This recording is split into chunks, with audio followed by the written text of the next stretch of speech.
Темата на днешното събиране е да представим опита на Габрово, но преди да стигнем до конкретното, ще започнем от общото, за да видим картината каквато е в момента. И всъщност днешната програма ще е разделена на три части. А, Първата, която е секунда, първата, която е понятие всъщност на енергийните общности, когато в началото мислехме как да започнем. Честно казвам, смислих, че това е една тема, която е доста дъвкана и не е толкова интересно какво е понятието и как, защото близо година вече законодателството не е транспонирано, но се оказа, че дори хора, които се занимават с това, изпускат някои от древните детайли, затова ще ги повторим за тези, които не знаят. Разбира се, двете важни неща в днешния ден са обяда и кафе паузата, без тях не може, но ще видим и какви са приложните полета на енергийните общности и каква е тяхната роля и функция. Защо Европейския съюз сега, а много преди това, с годините назад, още преди да има регулаторна рамка, те са се зародили и накрая, тъй като все пак основно е насочено към местни власти или поне представители на някаква форма на власт, ще видим по какъв начин могат тези местни власти, и не само те, да съдействат и да насърчат развитието на енергийните общности. И понеже в заглавието е програма представяне на излагащия се, аз ще се излагам днес пред вас, като в излагащия се влагам смисъла на човека, който ще излага собствените си разбирания и виждания по темата.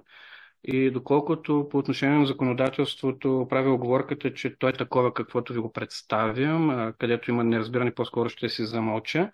Но относно проявленията на енергийните общности, тъй като те са изключително широки като обхват, възможности, форми и прочее. Разбира се, имам привилегията да ги пречупя през начина, по който аз ги разбирам, за да постигна целите, за които ще говорим. Каква и защо се зараждат енергийните общности? Те са един, според мен, от най-ярките принципи на устойчивото развитие и до голяма степен са продукт на това, към което всички общества се опитват, макар и да живеем в глобален свят, да постигнат да скъсят веригите на доставките. Енергията не знам доколко всички присъстващи тук и онлайн знаят как функционира, но тя е една стока, която просто е по-специфична, защото трябва да се произвежда и потребява в един и същи момент. В противен случай трябва да намерим някакво място за съхранение, което ще стане тема на обсъждане малко по-късно. И поради причината, че всеки повече, макар и в глобалния свят, се опитваме да бъдем независими, да насърчаваме местната икономика и да подпомагаме нашата си общност, европейската инициатива, която всъщност е РЕК-2 към настоящия момент, това са втора версия на законодателството. Очаква се да имаме и трета и пакет, който да разглежда възобновяемата енергия, насърчаването и прочее. Но към момента в две от директивите имаме понятията за енергийни общности. Когато ние говорим за енергийна общност, всъщност ние използваме едно понятие, което е придобило гражданственост. Легалните понятия са гражданска енергийна общност и общност за възобновяема енергия. Те са дадени като понятия в двете директиви, съответно директива 219-944, която е относно общите правила за вътрешния пазар на електроенергия за изменение на директива 2012-27 и съответно имаме понятие за общност от възобновяема енергия, която е заложена в директива на Европейския съюз 2018 от 2001 година. За да разберем тяхната същност и с какво те са по-различни от това, което имаме към момента, на настоящия слайд е изобразен прехода, към който се стремим. Съществуващия модел на енергийния пазар, като след малко ще видим и в дефинициите, но основното правило е, че че енергийни общности говорим във всяко едно направление на енергия, включително и в енергийната ефективност, въпреки че приоритетно и в момента се разбира, защото е най-лесно електроенергия, затова и модела и графиките и масово, ако потърсите в интернет, ще ви излезят подобни или такива графики, които изобразяват трансфер на електроенергия, съхранение, производство и прочее. Съществуващия модел на енергийния пазар е производство на електроенергия някъде от нещо, като говорим от фусилни горива до всякакви вариации на енергия от възобновяеми източници, с трансформация на енергията в електрическа по преносната мрежа достига до електроразпределителните мрежи и оттам вече до крайния клиент. Това, което тези две директиви искат да насърчат и това, което искат да направят като нов модел е енергията, както казахме, да се ползва максимално близо до нейния консуматор. Освен това да дадат възможности на малки и средни предприятия и лица да участват в енергийния пазар и по този начин ще видим много ползи и добри ефекти, както върху мрежата, така и върху самите общества. Същностите реално са две. Директивите две понятията, но това, което е разликата в тях, е единствено целта и приложното поле.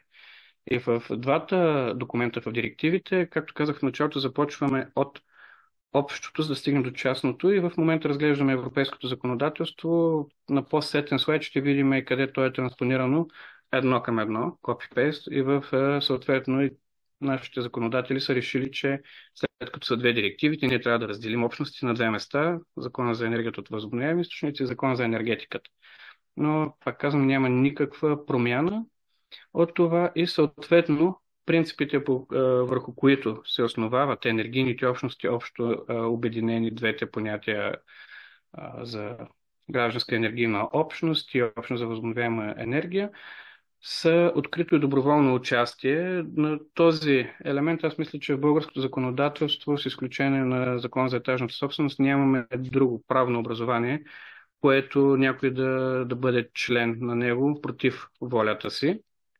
Така че, нали, записано е, по-скоро тук аз прозирам някаква воля да покажем колко, нали, всичко е доброволно и открито. А то си е така едно търговско дружество, акционерно, няма значение. Рядко някой влиза там против волята си.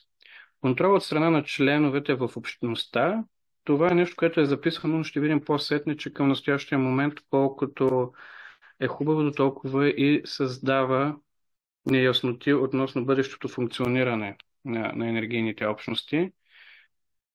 И участниците могат да бъдат физически лица, малки и средни предприятия, местни органи на власт. Мисля, че това допълнение е изключително важно за местните органи на власт, защото така лимитирано изброени участници, които могат да участват, са изключени очевидно големите предприятия. Въпреки това обаче в редица тълкования, примерно общините, поради свързаността си с други предприятия и дружества, попадат в категорията големи. Именно за това имаме и изключение, изрично посочване на местни органи на власт. По-интересното обаче е какво можем да правим. И именно там идва разграничението в двете понятия. Общността за възобновяема енергия, както подсказва и името, и тя е някакси по-специфична, по-конкретна. Там всички тези принципи се спазват. Сдружаване по някакъв начин от лицата, които имат право да бъдат членове в тази общност, но имаме, че те следва да реализират не толкова финансова полза, която е за двете, но по-скоро проекти, които имат за цел да доставят енергия от възобновяеми източници на своите клиенти. Енергия. Докато при гражданската енергийна общност повече наподобяваме на типичните търговски или бизнес модели, тъй като виждаме, че тук можем да имаме за цел производство, разпределение, доставка, потребление, агрегиране, съхраняване на електроенергия, услуги за повишаване на енергийна ефективност или услуги за зареждане на превозни средства или други енергийни услуги, т.е. можем да правим всичко. Съответно и защо е важно да имаме това разграничение? Защото националните правителства би следвало да приемат политики, които да насърчават развитието на тази общност. Ще видим ползите на всяко едно от нивата за самата общност, за индивида като такъв в нея, както и за другите участници. Такива са операторите на мрежи. Пак казвам, основно ще говорим за електроенергията, но те принципите са сходни и за топлинната, и за гъста, и прочее. И не на последно място ще видим и ползата за местната власт и местната общност. Какви са ни предимствата, ако бъдем част и участваме в една енергийна общност или следваме този принцип? На първо място, производството и потреблението на енергия на място на нейното производство. Вероятно, много пъти ще стане дума за това. Това носи полза както за преносната мрежа, тъй като на първо място ние ще го видим и конкретно по-насетне. В момента, ако някой иска да постави зарядна колонка за автомобил, много често, да не казваме винаги, защото все още има такива ситуации, може да получи отговор: нямаме капацитет на мрежата, няма възможност това нещо да се случи. На следващо място това може да ни отнеме много време. Така че с производството и потреблението на енергия ние по някакъв начин минимизираме щетите, които можем да нанесем върху мрежата. И тук, понеже излагащия се не си каза в началото длъжността, аз съм юрист, не съм енергетик, но това, което разбрах, е, че тока и водата, въпреки че не се обичат, се приличат. Много е сходен принцип, на мен така ми го обясниха как работи и защо е важно. Тока върви на там, където е по-голямо напрежението, ако не се бъркам. И по тази причина, какъвто е, на където има консумация, съответно напрежение, тока върви на там. И за това има една от регулаторните пречки, които ще видим, е присъединяването в редица случаи да бъде в обема на предоставената мощност. Създават се и други рискове, като това именно поради този признак на електроенергията и свойство, да трябва да се съгласуваме с електроразпределителните дружества, които не са ни приятел към момента, не са ни враг, но те са неутрални. Отделно съм сложил две илюстрации, че се намаляват таксите. Единият цвят не е удачен, вижда се на екрана. Ползването на място ни спестява административни такси, именно за тази мрежа, която първо, че сме зависими от нея, и второ, за да я ползваме, ние плащаме по договора на общината към момента за всеки 1 мегаватт енергия, доставен от пазара. Ние заплащаме 59 лева и 33 стотинки, в което се включват мрежовите такси, плюс таксата за администриране към търговеца и балансиращия енергията. Както ще видим по-конкретика в третата част на днешния ден, тези пари, когато енергията се ползва на мястото, т.е. не използваме мрежата, не сме зависими от търговец и балансьор на енергията, не се заплащат. При около средна цена в момента 200 лева на пазара, говорим средна в месеците, от началото на годината, понеже вече я следя, от 140 лева е стигала до 300, говоря средномесечно, съгласно докладите на КЕВР. Виждаме, че това е една немалка част от сумата, която спестяваме, която може да отива, както виждаме в следващото предимство, овластяване на местната общност да участва в енергийния пазар. Това позволява от една страна за тези, които по една или друга причина са инвестирали в енергийната общност, да имат един по-добър бизнес модел спрямо тези, които участват в един чисто енергиен проект, където изграждаме един голям соларен парк някъде. В момента няма пречка, ние в залата и тези, които са онлайн, да се обединим, да направим едно дружество и да направим някъде в Рила, Родопите или където ни харесва някое зелено място, една голяма централа, но първо ставаме зависими, второ плащаме допълнително такси и разходи и трето големите, аз затова казах, че разглеждайки различните модели на енергийните общности, тя ще подхождам към по-малки и повече на брой, а не тези, които казах, аз ги давам като лош пример, за това да се обединяваме и да правим някакви мегаватови и гигаватови централи. Съответно, ние си решаваме каква да бъде цената, дали тя да бъде пазарна, дали да бъде под пазарната или пък да бъде над. Ще изкараме други ползи в последствие. Постигането на относителна независимост, тя вече стана ясна, но Особено подходящи са в райони, които има проблеми с електрозахранването. Колкото е по-дълъг един проводник, толкова по-голяма е вероятността той да бъде увреден по време на някакви бедствия, ветрове. Миналата година, специално за Габровския регион, мисля, пък и цяла България почти останахме без електрозахранване, мисля, 2-3 дена. Там, където са локални мрежите, първо, вероятно е много по-лесно да бъде отстранена аварията и второ, е по-малък риска, когато инсталацията, основно говорим за фотоволтаици, тогава не би пекло, но пък има и други технологии, като вода, вятър, които навлизат все повече и се урбанизират.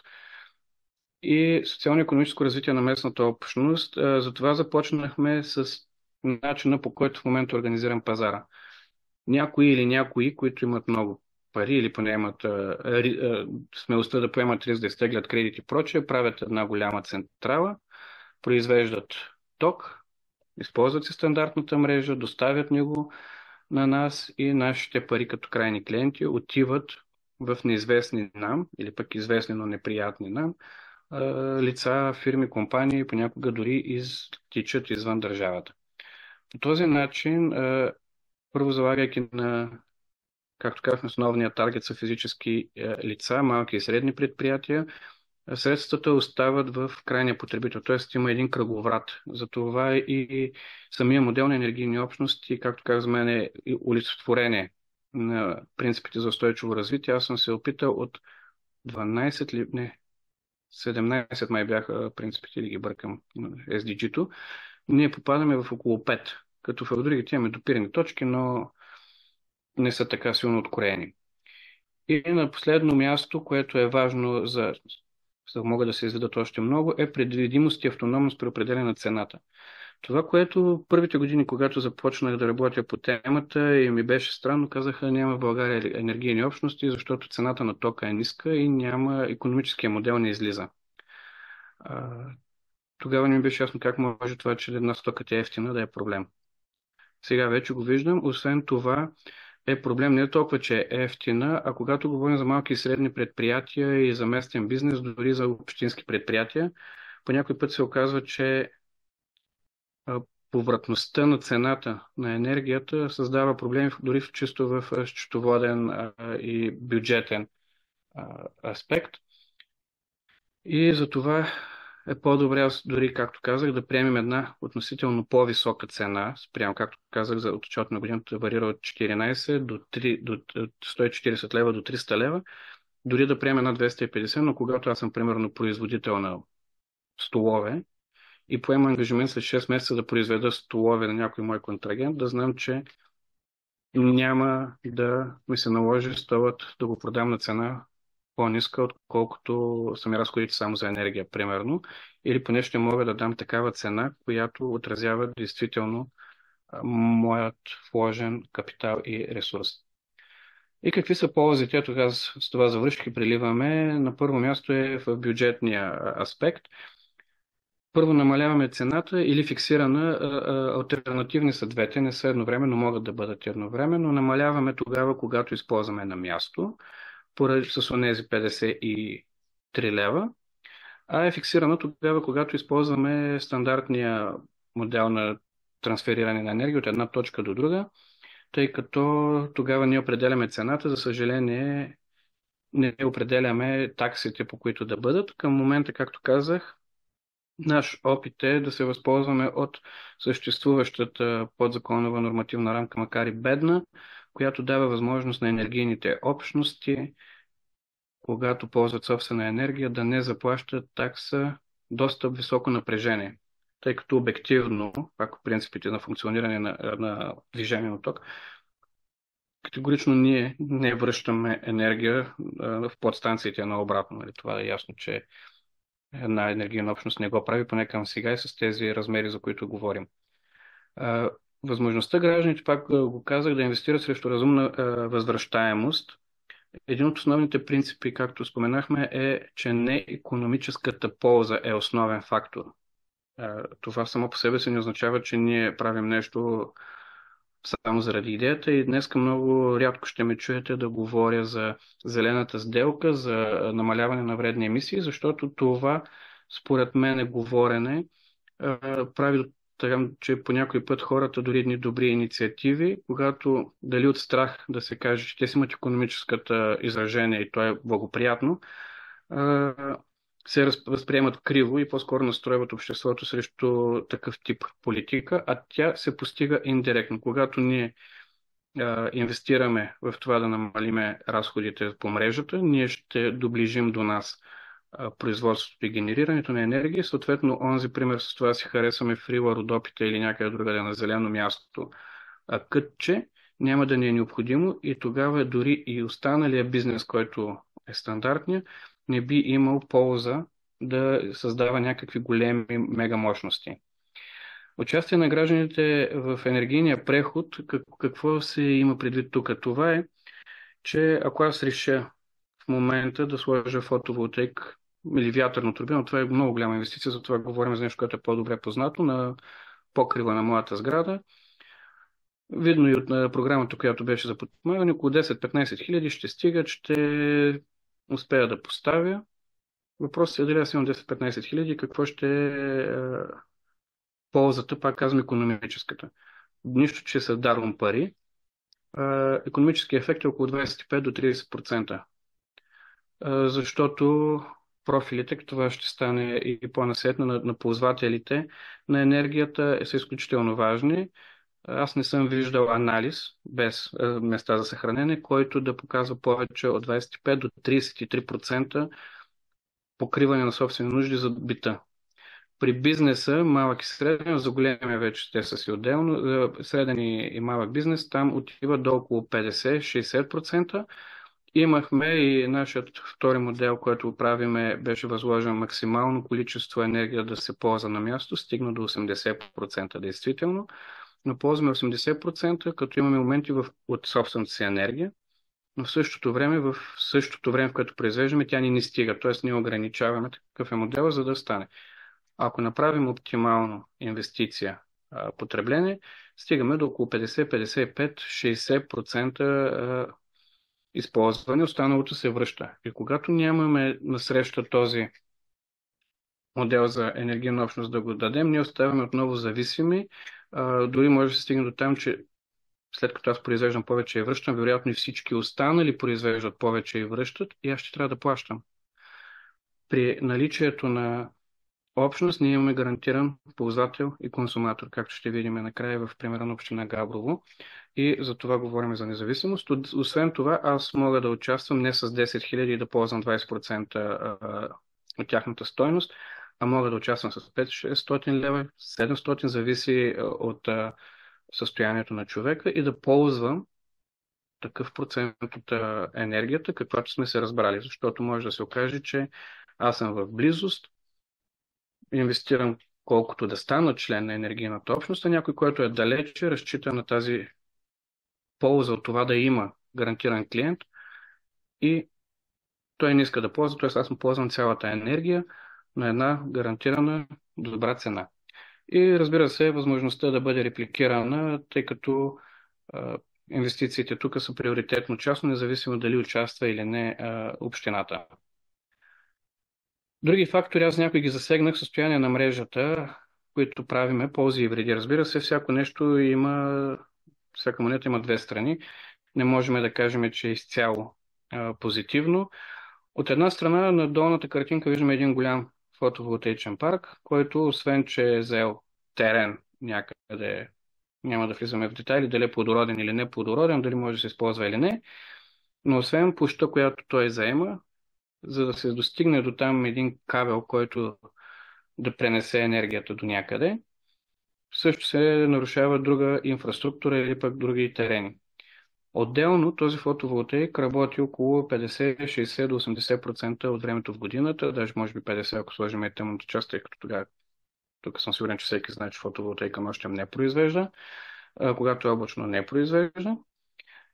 И вредим на мрежата, моето мнение, както казах, ще изразяваме мое такова, е, че такива тип проекти вредят на електропреносната мрежа и в един момент ние като крайни консуматори ще плащаме, защото по принципа на водата, когато в един момент ние наливаме много ток в мрежата, а в следващия ние нямаме никакъв, това е както трудно за балансиране, така и вероятно компрометира самата мрежа.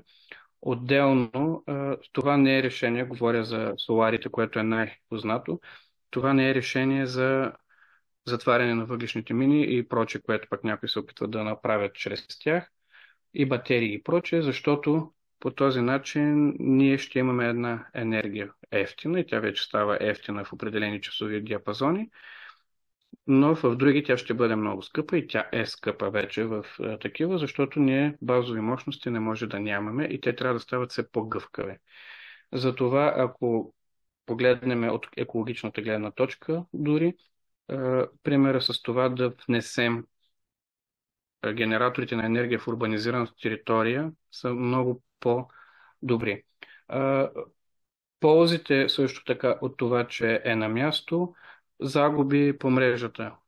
Четох доклади, затова не съм сложила със сигурност, варират от 3 до 5 до 15%, които са технологични загуби следствие на преноса. Всяко нещо, когато се транспортира, то се губи по-малко макар. Затова и намаляването на загуби от пренос също е полза. Отново, ако отидем в икономическия модел, ако направим, както сега се говори, офшорни солари, офшорни турбини, офшорни под гео и прочее, ако направим 100 мегавата в морето, вероятно до крайния потребител ще стигат 80, 90 да са. Докато ако ги направим близко до нас, ще достигат 99-100%, 98-99% от енергията. Тоест отново повишаваме ефикасността и тук за мен е едно лицемерие, значи не можем да сложим панел в центъра на Виена, на Брюксел, защото културно, археологическо и еди какво е наследство, но можем да копаем безвредно в морето, в Рила, Пирин и прочее, както виждаме, защото там е природа и ние знаем как се строи вече екологично, видиш ли. Но на покрива не може да не се нарушаваме комфорта. Оптимизирането на инфраструктурата стана ясно и щадящо околната среда, ситуацията зависи до къде искаме и какво искаме да щадим. Ако природата искаме да щитим, трябва да вкараме тези генератори в урбанизираната среда, където има мястото. Ако искаме да си щадим хармонията на това, да нямаме притеснение от вятърните турбини, че вият, трябва да ги изнесем по-далеч от нас. Правните организационни форми, както казах, въведени са вече в българското законодателство. Не се, с две думи казано, каквото са сетите, може да е енергийна общност. В общност за възобновяема енергия е дадена дефиниция субект без ограничение в правно-организационната форма, който припокриваме дефиницията, дадена в директивата, се основава на открито и доброволно участие, независими и ефективно контролиран от акционери, съдружници, членове. Притежава и управлява разположени в рамките на урбанизирана територия. Ето, както казахме, общността за възобновяема, тя е по-специфична и ние сме го доспецифицирали това, че трябва да е в рамките на урбанизирана територия, инсталации за производство на енергия, които потребяват произведената енергия, се състоят от акционери, членове, физически малки и средни предприятия или общини, местните власти, значи са ги дефинирали, и има основна цел да осигурява на своите членове не толкова финансови, колкото екологични. Тук, както и в тълкуването на директивата, законодателя може би в желанието си да бъде либерален и да отвори всичко, в 3 от дадените възможности няма членска маса. Как задоволяваме потребностите на членовете на акционерно дружество, като то няма членска маса? Съдружници има, но нашия анализ, както казах още преди да бъде транспониран на един и другият е същия, но там са разширено приложното поле на гражданската енергийна общност и няма ограничението да бъде в урбанизирана територия. Но когато правихме анализа и на директивата, ние преминахме, ще ги видим малко по-късно, през всички правно-организационни форми. Всички не, разбира се, има и такива, които са строго специфични, прямо като едно адвокатско дружество, което е ясно, че не става за тази цел. Но основните и избора, до който ние стигнахме, е, че имаме 3 правно-организационни образования, които отговарят. Това могат да са НПО-тата, сдруженията, било с стопанска, нестопанска цел. С нестопанска цел, било в публична или в частна, по-скоро в частна, кооперациите и дружествата по Закона за задълженията и договорите. Поради причината, че ние трябва да доставим, още повече когато говорим за местни власти, ако се създаде нов независим юридически субект, като юридическо лице, изпадаме в терзание относно начина, по който пък после ще си ползваме енергията, защото тогава ние не я ползваме като член, а както знаем всичко, което е на дружество, то се е негово, нищо, че ние му държим капитала. Ето това, за което говорих. Разгледахме дружество по търговския закон. Разбира се, когато ние сме го правили, пак казвам, първо сме го гледали през призмата на общинска администрация и възможността общината да бъде част от тази структура. И за това сме стигнали до извода, че първо дружеството по търговския закон няма членска маса. Той има капитал. Второ, когато създадем дори на нашия покрив или пък в нашия имот вятърна и прочее турбина, ние нямаме възможност да купуваме директно, защото вече е сделка и са приложими правилата на Закона за обществените поръчки и няма как, въпреки че ние сме си инвестирали, ние сме си го ползвали, докато това нещо по някакъв начин не стане. Другия вариант е, ако той е изцяло наше дружество и тогава, но пък се губи смисъла на енергийната общност, да го ползваме като по принципа, че инхаус възлагането, което пък някои сега политици не го харесват. Сдружението е удачна форма, има членска маса, отговаря на принципа, който пропуснах да спомена, че независимо от размера на капитала, така да се каже, с който или неговата равностойност, с който един субект влиза в енергийната общност, той има право на един глас. Това е и в кооперацията, е така, и в сдруженията обичайно е така. Ако няма друго, в дружеството по търговския закон принципът е обърнат. Там имаме съобразно дело, освен ако общото събрание или устава не е предвидил друго. Сдруженията обаче отново създават за местните власти този проблем, че имаме ново юридическо лице, утежняват, нали, ако някой до момента не е осъзнал какво правим с енергийните общности, нещо, което е изключително просто. Изграждаме една инсталация, произвеждаме ток, ползваме тока и се разпределяме парите. За тези 4 операции да се регистрираме в министерства, да даваме годишни отчети по няколко пъти, да сме подконтролни, честно казвам, е малко повече, отколкото трябва и за това съответно, защото пък е още по-сложно при кооперациите, които от една страна повечето хора спекулират, че са предназначени към момента само и единствено за земеделски нужди. Вероятно е така, с леки изключения, защото няма как да протираме земеделска земя в една енергийна общност, да предоставим. Тоест, вероятно е така. Но дори да бъде изменен закон за кооперациите, в сегашния му вид 3 нива на органи на управление, свикването на заседанията, отчетите и то да импровизираме върху нещо, което ние като не познаваме като материя и да го сложим, да го усложним по този начин, ни се видя твърде сложно и това отхвърлихме. И видяхме, че и в законодателството, и в наредбите на нашата община, но вярвам, че и в другите го има възможност общините да участват в дружества по закон за задълженията и договорите, консорциуми. На места сме ги записвали като споразумение за съвместна дейност, което също става. И тук имаме членове, нямаме самостоятелен юридически субект. До някъде негатива е, че всички отговаряме за задълженията солидарно, но пък добрата новина е, че ние нямаме много задължения, след като изградим фотоволтаичната централа или в нашия случай, или пък друга такава. Разходите са за поддръжка и експлоатация, които са относително предвидими.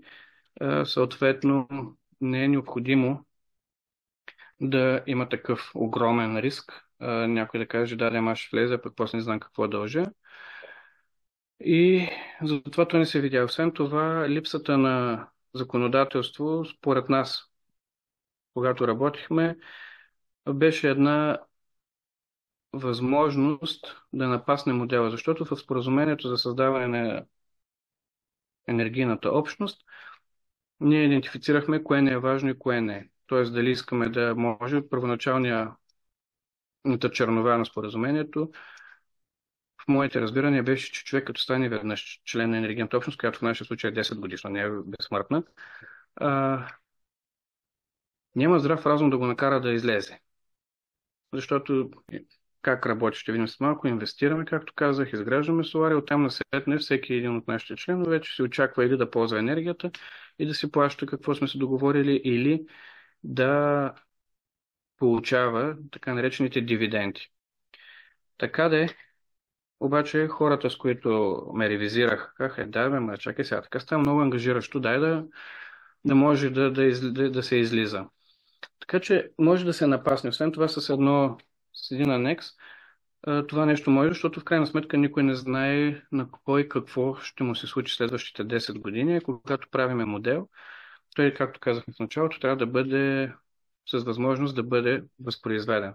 И ако първият модел, защото е общината и не го знаем какво е и все пак бизнес модел и технически модел, трябваше да има някакъв обозрим хоризонт, това далеч не е така като принцип. Никъде не е казано, че енергийната общност съществува с определен срок. Дори нашата идея е следващите да бъдат или с по-дълъг срок, или изобщо безсрочни. Именно поради тази причина въпросът е доколко община ще участва в него и доколко ще припознаят модела малки и средни предприятия и Добре. съответно граждани. Здравейте отново. С 2 минути закъснение се включваме. Само да го направя на голям екран. Не от тук. Само пак да ми потвърди някой, че чува. Да, чува се. Да, благодаря ви за което. Ние тук пихме кафе, надявам се и вие. Ако не сте, може да го правите в движение.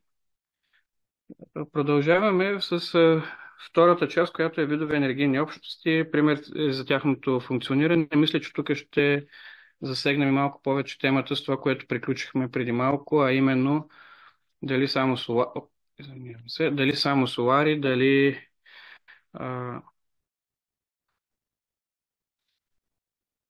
и за какво може да се използва, да няма се загубих се за миг мисълта.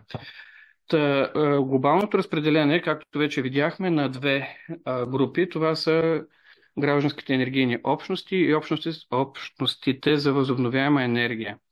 На този слайд съм извадил двете дефиниции относно това какво могат да правят.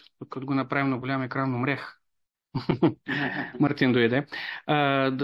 Какво могат да правят те, като, както казахме в единия вариант, това са проекти за възобновяема енергия. Видяхме ги как са разписани те в българския закон малко по-конкретно в рамките на урбанизираната територия и по-широкия, който е граждански общности за възобновяема енергия.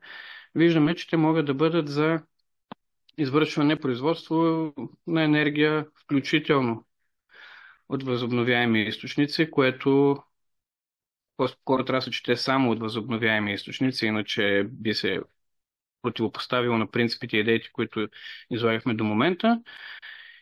И на двете илюстрации виждаме, че едната има за цел, първото, вече отваряме темата, въпреки че опита ни е върху соларната, това може да бъде върху водни централи, вятърни, термални, геотермални и прочее. А интересното е, което виждаме тук, е, че те могат да бъдат и за енергийна ефективност. Тоест, приложното поле на енергийните общности така широко разписано, особено тези, които са за гражданските енергийни общности, започват с най-познатото, горе, което виждаме, е производството на енергия от възобновяеми източници, нейното използване, транспортиране, като пак казвам, може да бъде произведена от всички. Ролите в една енергийна общност, която има за производство, поделяне, което може би ще бъде най-масовото, е от една страна на производител, като функциите могат да се изпълняват от една страна от самата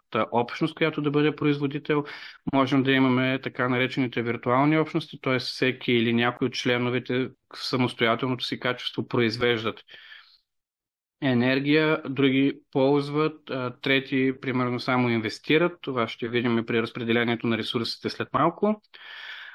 Съответно, може да бъде, както казваме, за всякакви видове енергия, като няма и ограничение една енергийна общност да бъде съсредоточена в един вид, т.е. да кажем една за солар, една за вятър, трета пък за съхранение. Няма никаква пречка това да се прави от една. Отварям скобата понеже лошия пример също е пример, или по-скоро изкривения такъв, това, което колеги от Гърция, мисля, че до някъде от Италия загатват за такъв тип проблем е, че има вече, понеже имат законодателство, имат си разписани тези ползи и благинки, които могат да ползват енергийните общности, има опит за превземането им от големите участници. И тук ще отворим и ще кажем още една особеност на енергийните общности. Дори да участват малки и средни предприятия, то техният основен предмет на дейност не може да бъде някой от изброените. Тоест, едно топлофикационно дружество не може и не е редно да участва в енергийна общност за производство, пренос или пък споделяне на топлинна енергия, защото това е част от неговата основна дейност. Респективно, това, което забелязват колегите в Гърция с над на брой стотин, да не кажем хиляди общности, е, че това нещо се заобикаля чрез някакви дъщерни или прочие малки и средни предприятия, които отговарят на изискванията и се наблюдава този риск. Отделно, излагайки, пак казвам, моето разбиране, имаме и другата крайност, където под формата на акционерни дружества се достига до там, че да има 2 милиона членска маса. Моето лично усещане е, че тук вече ще говорим за един бизнес-икономически модел, който с 2 милиона членове, от които 25 са консуматори, всичко останало са акционери, така да се каже, се отиваме на стандартните дружества или отново имаме опит за някакво заобикаляне, или нещо пак в финните настройки, в моето разбиране, не е много добре. На следващото място енергийна общност може да бъде за съхранение на енергия, която енергия трябва някой да я произвежда. Най-хубаво, ако това отново е енергийната общност или нейни членове, но няма пречка, ако в един квартал 5 къщи имат изградени своите соларни инсталации, вместо всяка това, което говорихме преди малко, да използва собствено батерийно стопанство или пък батерия или някаква друга форма, защо не водород за съхранение на енергията на излишната. От една страна да се балансират помежду си, от друга страна могат да инвестират съвместно в тази необходима инфраструктура за съхранение на енергия.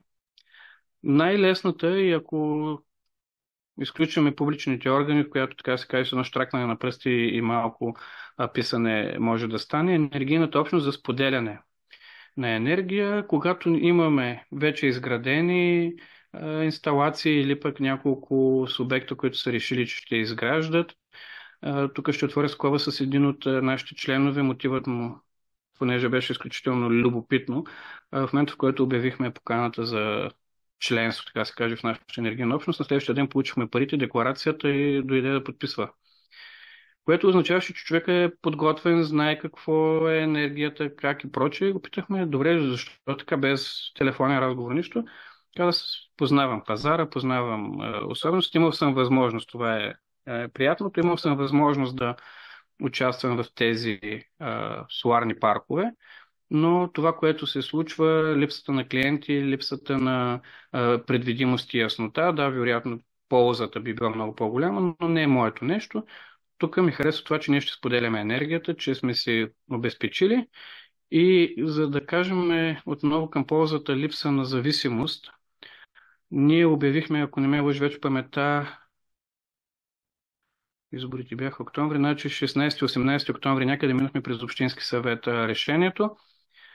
3 дена след това излязоха две важни за нас изявления. Едното беше от КЕВР, а другото от ЕСО. Едното съответно гласеше, че може да се пусне заповед за ограничаване мощностите на соларните инсталации, защото има претоварване на мрежата. А другото беше, че се очаква повишаване тогава на мрежовите такси поради същата причина. И си казахме, гледайте какъв хубав момент за нашата общност, защото ние от тези рискове няма да бъдем засегнати, именно защото ще споделяме нашата енергия.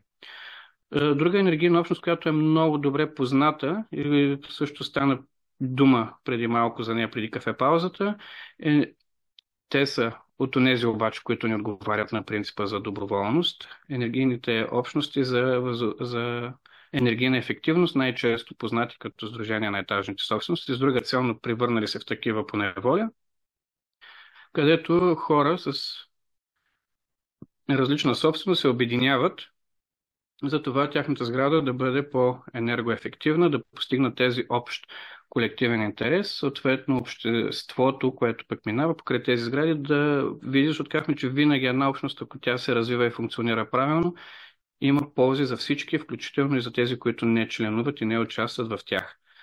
От изрично изброените и това, което ще видим като пример след малко, като енергийна общност, имаме и такава за възможност. Илюстрацията тук леко в ляво показва зарядна станция автомобил, т.е. то се е записано и в закона, и в директивите, услуги за зареждане на електрически превозни средства. Това е една възможност, която може да се реализира, също не е особено трудно, т.е. няколко човека имат, няма нужда всеки да има евентуално, но тук отново говорим за това, че трябва да имаме малко по-колективно мислене и не да съм свикнал, че когато си искам тогава зареждам, да си напаснем профила, но въпреки това е възможно. Ще видим, че има и такива общности вече създадени за споделени автомобили, за споделено зареждане и онези, които са по-горе, по-вляво, които се чеше единия по брадичката и също него една симпатична дама ги обслужва. Всъщност една от възможностите и може би тук би следвало да видиш, в последствие ще видим, че могат да бъдат ролите на неправителствени организации да създадат такива енергийни общности и да вършат тази роля, е да се създадат енергийни общности за предоставяне на други енергийни услуги или консултации. Това, според мен, е изключително важна роля. На първо място, съдейки по нашия скромен все още, но все пак опит, че примерът тогава, когато е изживян, е най-добър и едно е някой да ми говори колко е хубаво да имам фиксирана цена, пък утре ще ме е с 2 стотинки по-скъпо, пък днеска се трябва по-ефтино. Тогава, когато имаме една база данни, анализ една година да се види, че не е толкова драматично положението, когато може да се покаже с графики, с информация, с такава от първо лице, е изключително полезно.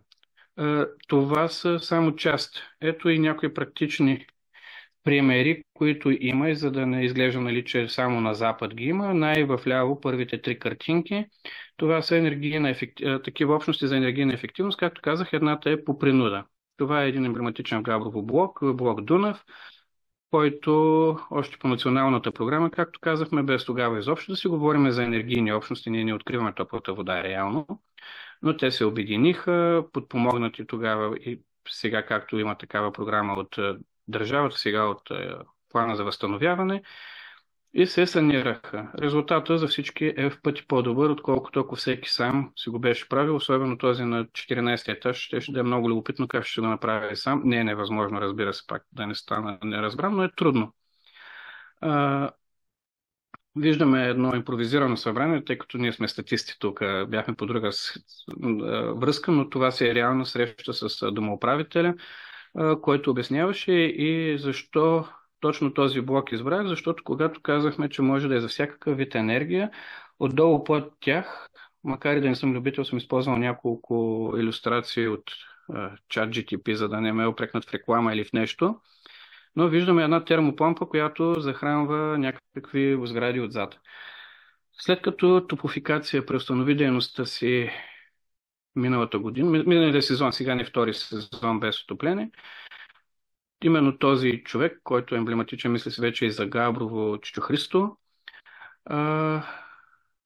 се обърна към нас, ние говорихме с него за идея да заменят инсталацията си с такава, която да бъде обща, колективна, но използвайки друг вид енергия. Те се бяха спряли на газ, ние им предложихме альтернатива термопомпи.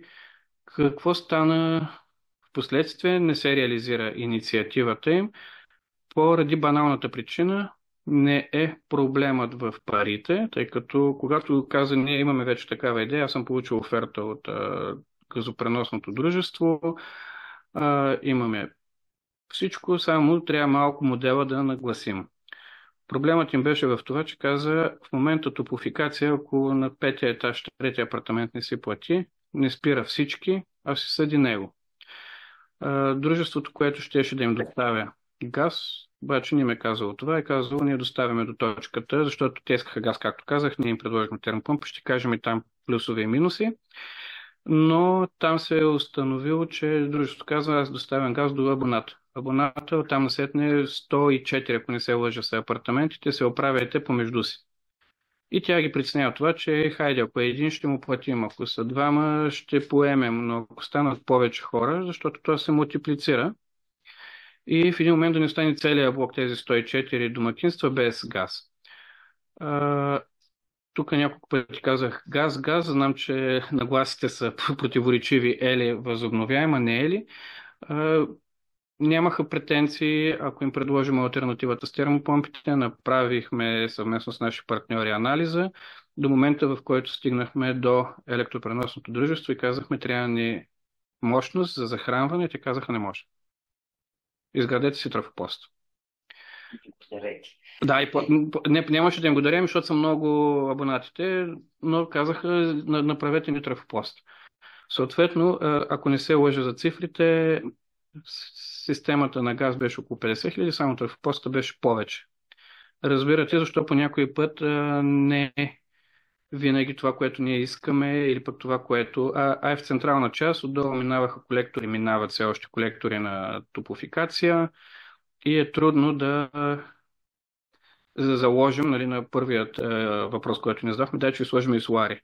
Къде да ги сложите тези солари, да захраните такава мощност и то пък зимата, когато на нашите ни е студено.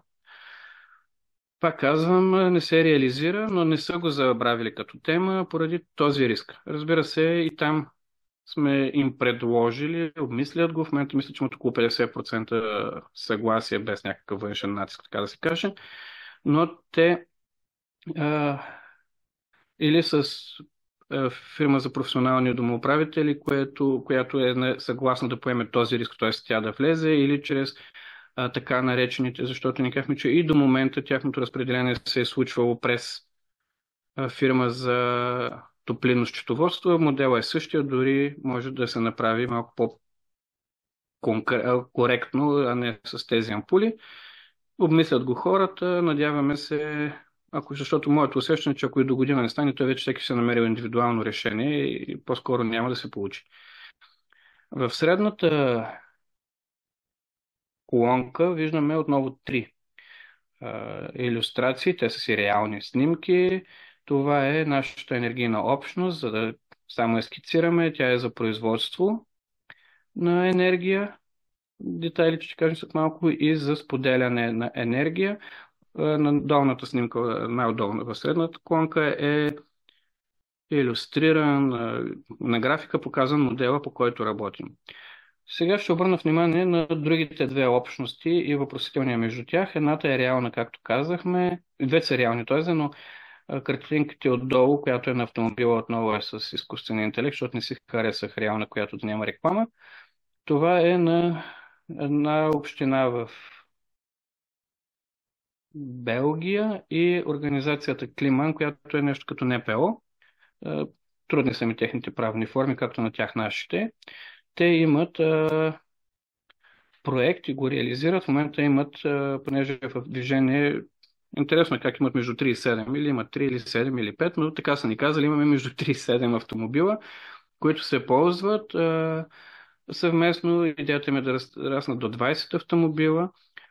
Това, което аз съм виждал и съм изпитал, но нямах илюстрации, в Баден до Виена, в резултат на изграждане съвместно с общината на енергийна общност за споделен на автомобили, казаха, че автомобилите, нали, друг проблем, който са имали, са паднали на половина в тъй като преди това всяко домакинство е имало поне по един, някой по два, сега тези с двата са с един, но тези с един. Уловката при тях е и за това, за сега не си го и мечтая при нас, че транспортът им е на минутата и те казват, ние пътуваме обичайно с транспорт и само по изключение. Съответно, разходите отново е важно, нали, да дадем сметка и за разходите. Когато се сервизира правилно, подходящо и еди как си, техните разходи, казано, са в хиляди евро, само за да могат 3 пъти в годината да отида спокойно на море или на нещо, което и сега правя, само че с кола под наем, в която реално си плащам найема на моята общност с един членски внос. На горните две картинки, не знам колко добре се виждат, са пелети държат хората в ръце, а отдолу е самата инсталация. В Гърция се случва. Кардиса е местността. Това е една общност, която е установила, че има нужда доста хора в техния район от пилети. Решили са, че пазара явно на този вид енергия е динамичен, не могат да го предвидят и започват постепенно да си правят сами. Хубавото, когато имат това общностно мислене, е, че и ще видим и друг плюс. Иновациите могат да се насърчават много силно, защото от наша гледна точка като администрация, ако искаме да си купим нещо ново, хем да е иновативно, ама хем така да го опишем, че да има конкуренция, пък не става.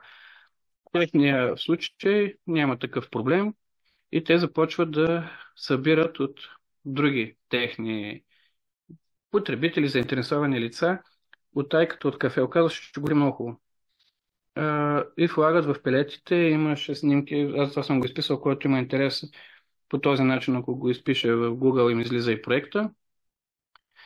Правят си анализи за оптималното съотношение на кафето. Мене това, което ме изненада, когато ни го представиха, е, че и само утайката може да се направи и гори, но не отговаря на стойностите за вредни емисии. И за това те са правили много изследвания, за да намерят хем оптималното съотношение от тайка, което да се слага, хем то да не е в разрез с нормативните изисквания. И понеже преди говорихме за това енергийната общност, а пък и в заглавието е заложено да оценим и да дам моето разбиране за това, когато е ефективно, но тези три снимки, подчертавам, е негативният пример. Защо? На първо място потребителския профил. Ако в една енергийна общност се обединим, говорим за максимална полза, разбира се, че няма пречка, хора, и това беше най-първият момент, в който на мен като на местно ниво ми дойде, че бих могъл да се занимавам с това. Бяхме събрали представители на бизнеса в Северна индустриална зона, дойде един, понеже не упомним, че ще кажа пишман консултант, затова казвам много важно кой говори, който беше търговец на енергия. Каза, дайте да направим, общината иска да ви подпомогне, да направим енергийна общност, модерно е, вие ще имате някакви благинки и как ще ги направим, хората питаха как ще направим, как всеки си изгражда соларна инсталация на покрива, избирате ме мене за търговец на енергия и аз ще вие споделям енергията, като модел става, модел за споделена енергия. Все пак бизнеса ни е пестелив, но не е глупав. Пита, защо? Защо трябва да го направим това нещо, не да продаваме? Тогава бяха и добри цените на свободния пазар. Първо там аз си взех моя урок, че наистина за бизнеса е важна предвидимостта, както и за общината на цените, това да. Но той каза ми, вие ще може да се договорите. Примерно, че се продавате, тогава мисля, че беше казал 300 лева. Цената, независимо дали нейната стойност е 600 или 100. И един от бизнесмените каза, и защо да даем на комшията си, ако на пазара е на 600, аз на 300, по-добре, за него е хубаво, че да му дам 100 лева, да се я продам на 600 и пак съм напред. Другото, което попитаха е, ама нали когато върху моя покрив пече, ние сме на 3 декара място, то пече и на неговия. Той няма да има нужда от моята енергия, а после всички вкупом ще връщаме. И тогава се установи, че е много важен профила, т.е. ресурсите. Ако искаме оптималност, пак говорим за оптимално, всичко е възможно. Това също е вариант, защото все пак в някой момент аз ще имам малко повече енергия от другия или пък повече производство, но говорим за оптималност на енергийната общност.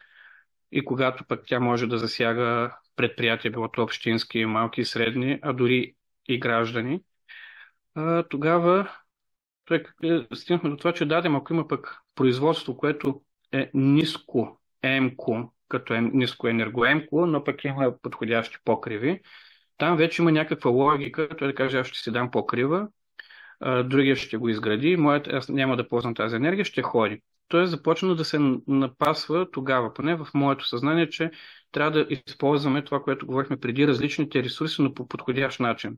Единия ще има покрив, другия ще има нужда от енергия. Отиваме на източника на енергията. За мен не мога да отстъпя от това, че трябва да е диверсифицирана. Не можем. Може пак единия да каже, аз ще направя солар, защото в бизнеса говорим в случая, че те имат средства, да кажем. Един ще направи солара, другия ще направи вятъра, третия евентуално вода или пък ще е геотермална някаква енергия, ако им трябва отоплителна.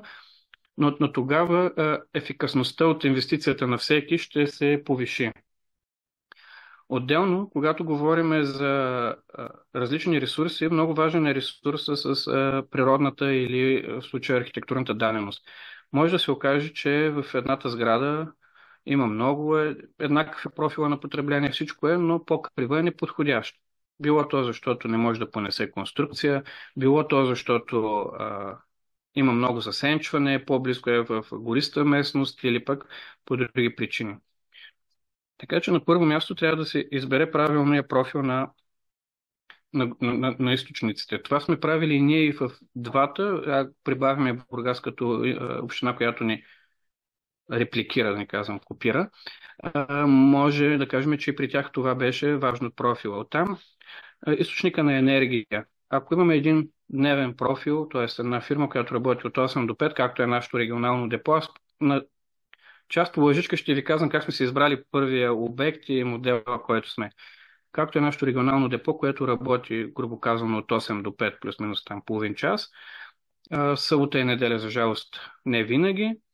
На слънчево място няма никакъв проблем да се сложим, даже хубаво, солари, които да се ползва енергията на място, всички от тези ползи за потреблението на място на производство са ясни. То затова вече минаваме към втората картинка, която ако искаме да доставим енергия на един квартал жилище, без търговски обекти, без бизнес или нещо, няма логика да се спрем отново на един източник и отново трябва да помислим тук вече за другото, за съхранението на енергията, ако искаме, защото пък може да няма вятър и другите енергии, нали, не ги заклеймяваме.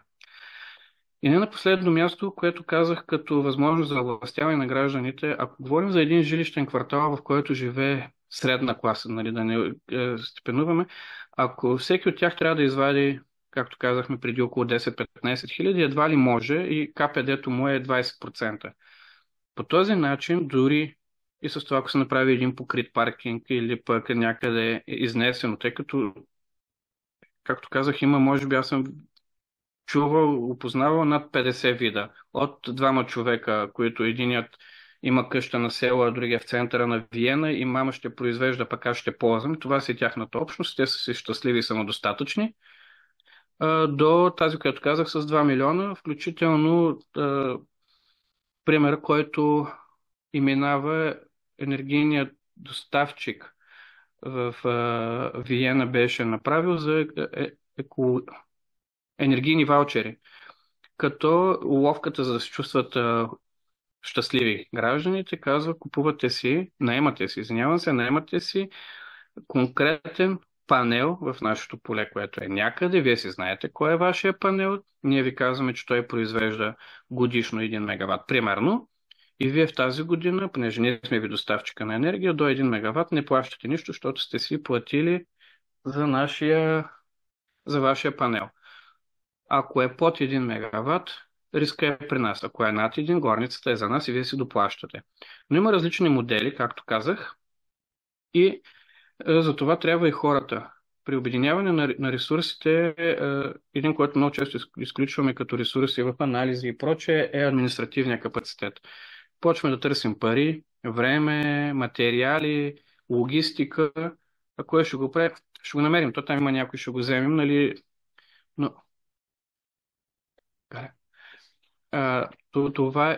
Това е един от ресурсите, който е изключително важен, защото в нашия случай ние имахме в мое лице юрист, имахме експерт, наехме външен консултант, който да ни направи бизнес и технически модел, такъв, че той да бъде първо съответен на изискванията, които ние поставихме, да може да отвори максимално много за хората, да има както да се ползва енергията на място, така и за споделяне. И се получи. И финансовия капацитет не можем от хора без пари да очакваме да реализират каквото и да е. Съответно, пак от личен пример, бях чул на една презентация, между другото, че колкото по-личен пример се споделя, толкова повече се завладява аудиторията. Не знам дали е вярно, но личен пример. Имахме мой приятел, който си има някакъв бизнес, голям, малък, не мога да кажа. Ако искаш да те подкрепя, да се включи там за 2-3 хиляди лева във вашата общност. Аз казах, не, ти знаеш как да си управляваш парите. И твоите 2, 3, 5, 10 хиляди можеш да ги завъртиш за Габрово по начин, по който да донесат много повече, отколкото след 3 години ти да имаш 2200 лева, примерно в нашия случай. Нали? Или да си го направи за твоя си бизнес, за да ти е по-конкурентоспособен. Така че двете крайности сами не могат да работят. Ако на нас накрая ни бяха нужни още пари, вероятно ще да му звъня да каже, от древно рамо, защото ни стигат 2-3-5 хиляди лева. Но в случая не стигнахме до тази ситуация. И това е другото. Да обединим и профилите. В нашия пример ние имаме терен, предоставен от общината, имаме административен капацитет съвместно от общината, от NFX, които са наши партньори и външен консултант. Имаме финансовото участие, за което благодарим на гражданите ни, така че ние имаме и консуматор, който в случай отново е общината, но имаме и отворената вратичка, всеки, който желае и цената му харесва, да се включи като потребител, защото повече не ни трябва капитал, така да се каже. Ползване на енергия на място също е много важен. Аз, както казах в началото, когато започнах, беше чисто любопитство. Бях на едно лятно училище в Солун и такива енергийни общности, затова казах, че е много важно и дейността по споделяне и по изграждане на капацитет от гражданите. Излезе и каза, ние когато направихме нашата първа общност в Холандия, вече Нидерландия, хората искаха да виждат графики, на които ние показваме колко сме продали енергия и те очакваха, че това ни носи приходи. С годините и натрупването на информация се оказа, че колкото повече енергия сме си самоползвали само ние, толкова по-икономически. Защото когато сложим това какво сме продали, какво сме взели, но в същото време какво сме купили, и се оказа, че ние колкото по-малко продадена енергия имаме, толкова повече ефикасността на инвестицията е голяма. Отне, каза и той, е време на хората да разберат защо ние казваме, вие ползвате енергията и затова нямате допълнително приходи, защото е по-ниска. И с такива графики са го... оставили сме 2 пъти на слайда ползване енергия на място, извинявам се за което. И не на последно място, наличието на консуматори. Това трябва да е второто тере.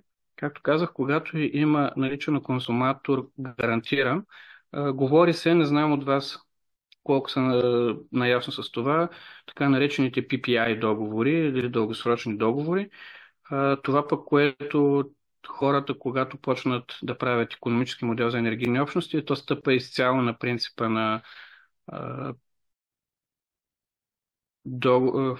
PPI, Power Purchasing Contract, не знам, Agreement. Договор за дългосрочно фиксирани цени на енергията и стъпът и правят така наречения анализ на цената, на която в крайна сметка life cost анализ. Боже, виж, да. Анализ на цената и на стоеността, на която трябва да продават енергията. И какво означава това? Това означава, че те казват така, ние искаме да се направим нашата енергийна общност. Проектът ни е за половин милион, примерно на Запад. Този половин милион ние ще произведем толкова енергия, еди колко си, т.е. на нас не трябва капитал. Такъв и за да имаме възвръщаемост поне на инвестицията, трябва да продаваме енергията на толкова пари. Това, което за мен стана изключително любопитно, когато те представиха в Виена, един от нашите партньори, този модел, стигнаха до цена на енергията 7 или 8 цента.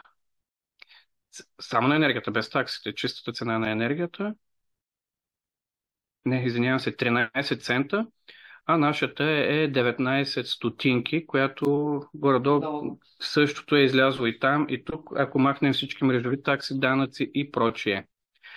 Така че това е изключително важно за ефикасността на инвестицията.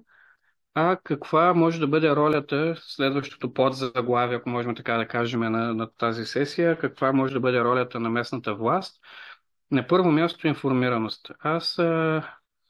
Въпреки че сме в основата на енергийната общност в Габрово, Бургас също, смятам, че това не е основен приоритет на местните власти, но с оглед липсата все още на капацитет, регулирания пазар на енергията за бита, това, че бизнесът в голяма степен се справя сам, ние сме я иззели. Но основната роля би следвало да бъде да предоставят тази информация. Това, което правим и ние, както е и за енергийната ефективност, дали ще са наричани енергийни общности, дали ще ги наричаме Сдружения за енергийна ефективност, както са се кръстили повечето от тях поради изискванията, дали, както беше пример, който казах с термопомпите, просто ще дадем алтернатива или пък някакво друго решение.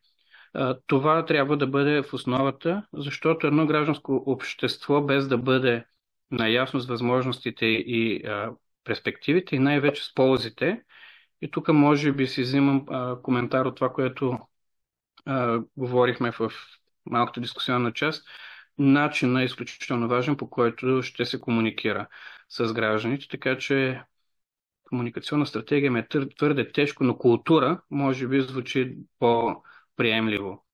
На следващо място, администрациите могат да играят ролята на посредник, медиатор между инициативните хора, ще кажа аз, и заинтересованите лица. За да се случи една енергийна общност или едно колективно саниране или дори един проект за поставяне на зарядна колонка, има редица заинтересовани лица, участници в процеса. Едни са пряко ангажирани като оператора на мрежата, в един случай инсталатори, включително контролни регулаторни органи. И БПЦ няма достъп до тях. Още по-малко, ако пък има нещо да се консултира, като му кажа в нашия случай, примерно за мрежата, звъни във Варна или пиши по-настоятелен. Ако пък получи отговор, не става така, трябва да се направи нещо, докато местните власти, неправителствените организации, както сме ние тук в браншови организации и прочее, те могат да направят това, да ги съберат. Дори една дискусия, трябва ли да се сложа батерия или да се уртача с комшията, може да бъде проведена и водена в присъствието. Включително, когато един човек се направи нещо, да му се даде трибуна да го сподели трудности и ползи, защото, пак казвам, най-добрият опит и споделен опит такъв е личния. И дори въпреки, че нашата роля е да информираме, си мисля, че доверието, когато идва от вече извървял пътя, е по-различно, отколкото от администрации по всички изброени, когато се опитваме да им обясним колко е важно. Освен това, може да се подобри и резултата от влаганите средства на хората, тъй като все пак имаме и експертиза, освен административното знание в определени сфери. Може, както казах и с примера с гъста или термопомпа, да кажем, да, и двете са възможни. Едното е по-ефтино, другото по-скъпо, но дори от гледна точка на това, че община Габрово се опитва да води зелени политики, вече, нали, говорим и проче, ако трябва, дори ще помогнем да минете на термопомпа, защото за нас това е по-устойчиво, примерно. Нали, всичко това може да стане в един такъв диалог и комуникация между. Той автоматично и респективно прераства в институционална подкрепа.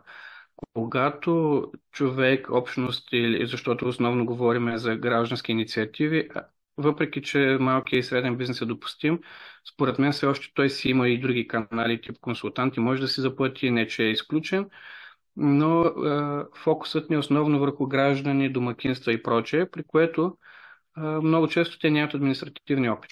Факт е, че националната програма, когато започна, хората не знаеха какво е Сдружение на етажната собственост. Знаеха там, че има един, който е домовак и трябва да му казват нещо от време на време, им събира пари за асансьор. Понаучиха се какво е етажна собственост. Сега, когато се наложи вече във втория етап да плащат за обследвания, започнаха да проявяват интерес. Ама какво е това техническо, какво е енергийно обследване? Онзи дали не ме лъжи, като ми иска някаква информация, колко телевизора имам и що му трябва, като той ще ми слага стереопор на стената, какво го интересува какъв телевизор имам. Тази институционална подкрепа, включително с това да се предостави техническа информация, да се напъти, прави разграничението в това каква фирма може или какъв субект може да извърши услугата, а не конкретната фирма, е също изключително важно, защото те не знаеха кой извършва тези услуги. Аналогично е и с генерацията на енергия. По някой път, аз съм имал един случай такъв всъщност, ами гледам, че в практика има намалени панели до теле си взема едни. Има гаранцията после, а кой ще го инсталира, пък присъединяването и прочее и прочее.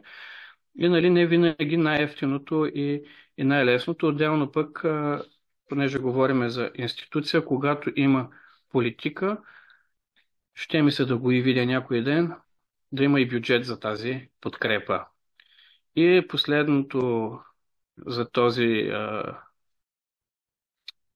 час, не се бъркам вече, не, е прякото участие на тези неправителствени организации, които имат такава роля, или пък местните власти, е директно участие в такъв тип енергийна общност, чрез публично-частни партньорства. Юристите буквояди ще ми кажат, то вече няма такъв закон, но никъде ни пречи ние да работим съвместно с гражданите. И формите на такъв тип публично-частно партньорство могат да бъдат много. От това ние да кажем, Габрово имаме 10 сгради, община Габрово имаме 10 сгради с подходящи покриви, 3 терена, които сме решили, че са неизползваеми, 2 паркинга, на които искаме да ги направим с солари. Правя коментар, въпреки че как съм против соларите, повечето ми решения са с тях, защото тях познавам и това е нормално. И не съм против, а големите. Но това е едното. Просто да кажем, може. Има инструменти, било чрез някакви форми на концесии, на наеми и прочее, а защо не и когато станем, както Габрово стана, част от това обединение под формата на в нашия случай ДЗЗД, може да бъде търговско дружество, там си има също процедури, няма забрани, колкото и да не ни харесва по някой път. И съответно, казвам неформални и формални, в неформални може да бъде прякото, включително, сега ще разкрия един кос, аз имам идея и се търся подходящия обект, да направим обществена поръчка или договор, по който да купуваме енергията от местните производители на зелена енергия, като в договора има заложена клауза, че доставчика, който бъде избран, ще ни доставя по фиксирана цена енергия от местни производители, които обаче трябва да са физически малки и средни предприятия и проче, по цена, която все още се изчислява такава, че да е добра и за нас, такава да е добра и за този отсреща, а не както казах в началото, гражданин се сложи от 3 кВт инсталация и накрая на месеца плаща 5 лева за това, че му е присъединена. Но с такива договори или пък защо не е с друга община, ако някой има голям парк, такъв чувам Радомир. Ако не се лъжи, има даже се чуят какво да го правят, защото нещо не са им правилни присъединяванията, но няма никаква пречка, ако сме към един и същ. Има. Трябва да сме към един и същи търговец, за да може да ставим този трансфер на енергия. Но това могат, те са си договори с търговец при някакви условия и са неформални от моя гледна точка, пряко с конкретно лице партньорства. Формалните са, както вече казах, влизане в официални отношения, било то именувано като енергийна общност, било по друг начин. И 5 минути, трябва да се поклоня, понеже съм седнал. 5 минути, ако има коментари, въпроси, и се радвам. Добре. Здравейте отново. Не знам дали преди разбрахте, минахме по програмата трите теми, които имахме, тъй като моята идея си беше и си остава да третата част от днешното събитие да бъде малко по-практична и не толкова да виждате на презентации какво и как сме направили, а на практика. И затова не направих презентация с няколко. Добре, ще ги споделим. Да, добре. Ще ви разкажа с няколко думи за енергийната общност, което ще ви покажа, мога така да се изразя. Енергийната общност на Габрово е изградена, както казахме, на регионалното депо за неопасни отпадъци, което по своята същност се намира на 10 на километра от града. А мястото, което избрахме е поради съвкупност на почти всички фактори, които споделих, че според нас са водещи за това да бъде успешен модела. Изключително слънчево е мястото, покрива е огрят почти постоянно.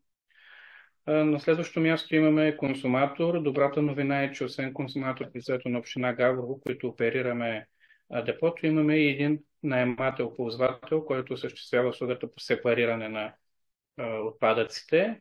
Т.е. част от енергията, която се ползва на място, се ползва и т.е. разхода се възстановява. Това всъщност няма да искахте линковете.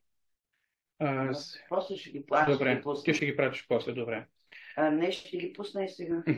Се заплаща, т.е. не всичко, което се ползва, се излиза, така да се каже, от джоба на общината, а и от този ползвател.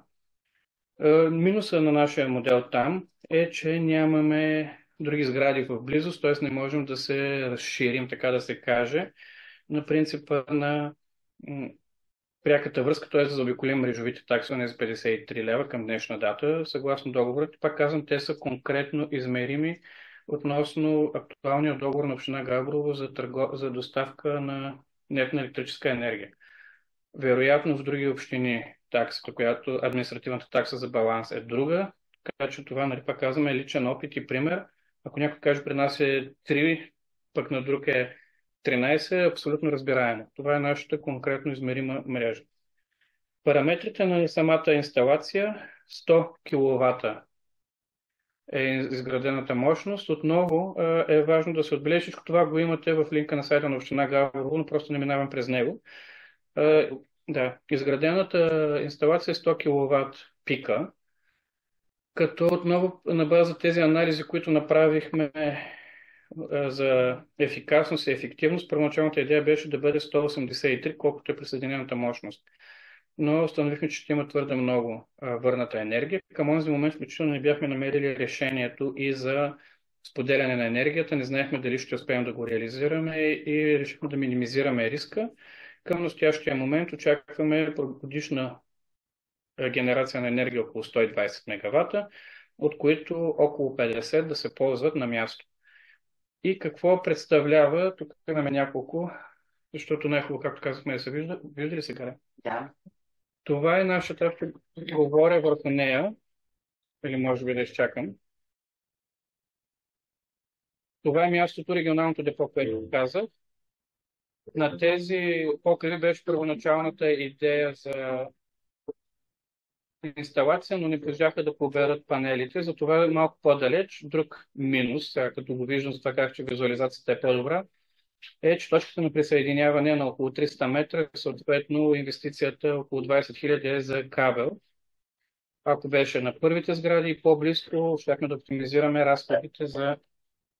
разходите за енергия, за присъединяване към точката на енергото. 175 са панелите и към този момент това беше оптималното, което ние можахме да направим.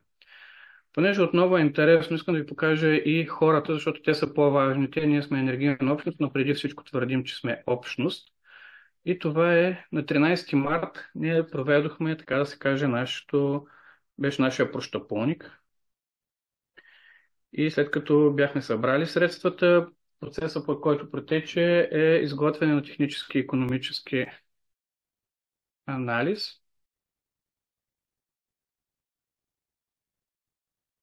Добре, това нещо. Технически и икономически анализ, въз основа на който отправихме публична покана. Всичко това е описано в тези линкове надолу към всички заинтересовани лица, които имат желание да се включат. Минимално участие 500 лева, максимално 5000.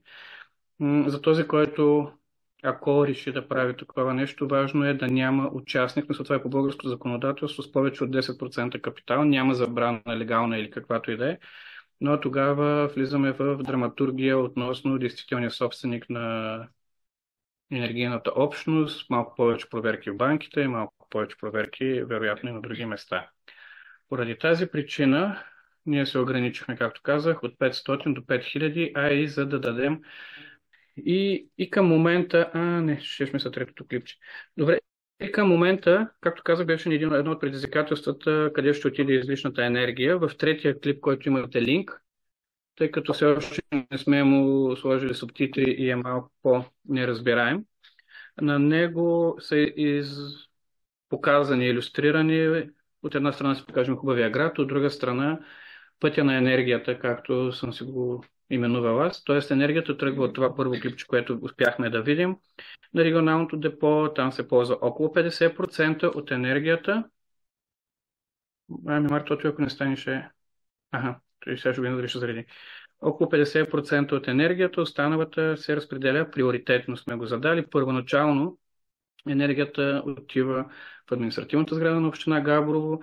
Отново при избора на сградите първо гледахме да има важно почасово мерене, за да може да се осъществява в реално време. В реално време на хартия, иначе се прави в края на месеца, но се гледат и се наслагват двата профила на генератора и на консуматора. И тогава, когато генераторът е върнал в мрежата, ако има консумация от среща, тя се признава от търговеца, че е място е спортния комплекс Христо Ботев и спортна зала Орловец. До момента тези три сгради само един месец функционираме по модел, т.е. октомври. Преди това имахме проблем с ЕРП-то. И електромерът ни пореден опит. Дали се върнахме успешно, сменихме източника на интернет? Да, сега се чувате. Да, благодаря ви. Извиняваме се за което. Това са трите клипчета, няма да ги пускам, не знам къде точно ви изгубих. Както казах, едното е прощапулника ни, другото е... Хайде набързо само ще го минем. Енергията откъде тръгва. Ето го депото си произвежда енергията, ползва около 50%, малко ще го покажа в графики. Идва в административната сграда. Това, което е важно е, че отново избрахме по няколко критерия. Сградите, които да бъдат консуматори, обективния да имат почасово мерене, а отделно да имат някакво ползване събота и неделя. Нас това не е проблема. През седмицата горе-долу ползваме, както казах, профилите са изключително важни. Затова избрахме административната сграда, която събота и неделя, къде е някой климатик, къде сървърните помещения работят така или иначе. И 5-6 лампи, като забравим пуснати, горе-долу консумира нещо. На следващото място, сме енергийно ефективни. На следващото място е стадиона Христо Ботев и комплекса. Отново избрано поради факта, че събота и неделя не е рядко, да не кажем почти всяка, има някакви събития, някакви тренировки, групи, които са, а отделно перспективата е, ако започнем и повече енергия да си доставяме от зелени източници, това да стане като някаква кампания, която да достигне до хората как функционира и че, примерно, ето този матч беше захранен с енергия, която се е наша и собствена. И на последно място, защото до там ще ни стигат силите, предполагам, спортна зала Орловец. Оттам насетне смятам, че няма да връщаме енергия. Другите два обекта, които са присъединени също в този договор, са зала Възраждане. Тя е малък консуматор, но все пак е присъединена заедно с общината, но като четвърти в поредността. И на последно място благоустрояване. Това са сградите и там реално излишният ток отива. Както казахме, това е причината да не ни трябват батерии, защото към момента считаме, че с тези 5 обекта ние покриваме нашите нужди. Това, което можем да си позволим, когато не сме и казахме една от ползите на енергийните общности и иновациите, тук няма да не съм открил топлата вода, не сме открили топлата вода, но пък, бидейки си разходващи частни пари, успяхме да се направим за сега скромничко, защото такива са ни възможностите. Все пак искаме да покажем, че работи модела, а не да пилеем пари. Но намерихме партньор на нашата общност и да разработи тази платформа. В момента вие виждате моя административен все още е на работна версия, защото, както казах, имахме проблеми с отчитането на енергията. Но какво направихме, което изпуснах също важно, когато сложихме инверторите? И аз като човек, който е изключително любопитен и не запознат с темата, така пак казвам, втория ден инверторите не работят. Гледам приложението, звъня на инсталатор, вика нямаше интернет. Вика как нямам интернет? Аз искам инвертори, не интернет. Като ти се загуби интернета, нашите са такива, вероятно има и по-модерни, губиш информация за производството. Те си работят, но ти си сляп. Не виждаш колко произвеждат, не виждат колко връщат. Те си работят, депото се ползва, но тъй като това не е собствено потребление, аз да си го сложа и да не ми пука колко е, другото да е така хубава графика да се похваля или не, в случая тази енергия, която се ползва на място, се заплаща по някаква цена на енергийната общност и за нея е важно дали този месец сме произвели 3 мегавата или 13, както смятаме коректно от страна на ползвателя. И за това, както казах, без обществени поръчки, без нищо, парите са си наши, само обектът е общински, казахме, искаме да сложим смарт метеринг, нещо, което ние нямаме. В реално време в момента аз мога да видя на регионално депо за небоопасни отпадъци каква е консумацията на 15 минути, съответно какво е произведеното количество енергия, него сайт само не заредих, и каква е върнатата енергия. За съжаление, тъй като другите обекти, които видяхте, ето ги, това казах, направихме тази платформа, която тегли информация в реално време от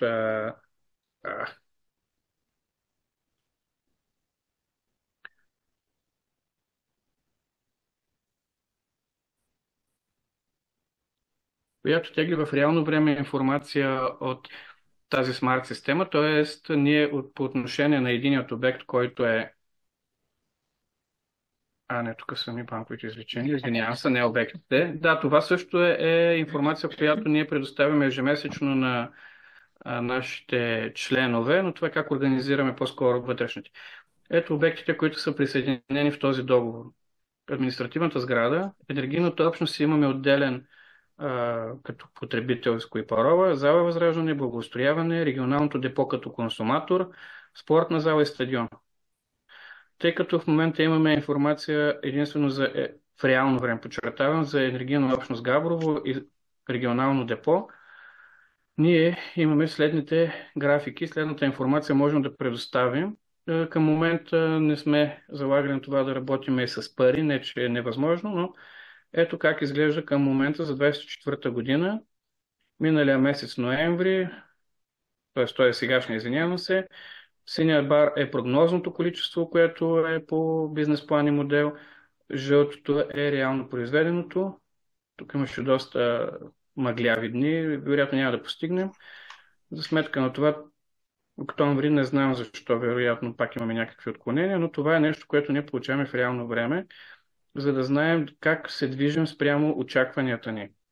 Успяхме и друга информация имаме и какъв процент това е за настоящия месец. В момента сме произвели 100% енергия, разбира се, пак казвам само в проценти, сме използвали на място, т.е. задоволили сме 73%, не сме задоволили, извинявам, 73% от енергията е ползвана на място, а 26% е върната в мрежата, т.е. тези 26% ще бъдат върнати в други обекти. За да видим как изглежда това реално, защото в момента към другите нямаме, отиваме на месец октомври, който 46% е върната в мрежата. Това е така заради, мисля, повече ползването на място, заради служебно признатите ни 2 мегавата, които изкривяват графиката. Затова казвам, че това е... Но така работи платформата, от които, като отидем на разпределение, ние можем да видим тези мегавати къде са отишли. Слагаме, понеже аз знам къде са отишли, в административната сграда са отишли и те представляват, ето доставям 17% от енергията миналия месец на административната сграда е представлявала енергия, която ние сме си произвели и потребили. Много малък дял беше отишъл в стадион Христо Ботев, 4%. Спортната зала нямам спомен дали беше отишло, но можем и да ги То няма отопление, да. Тоест, общо това пък е клиент, който е общински спортни имоти като платец. Значи, общински спортни имоти, 5% от енергията му е доставена от енергийната общност.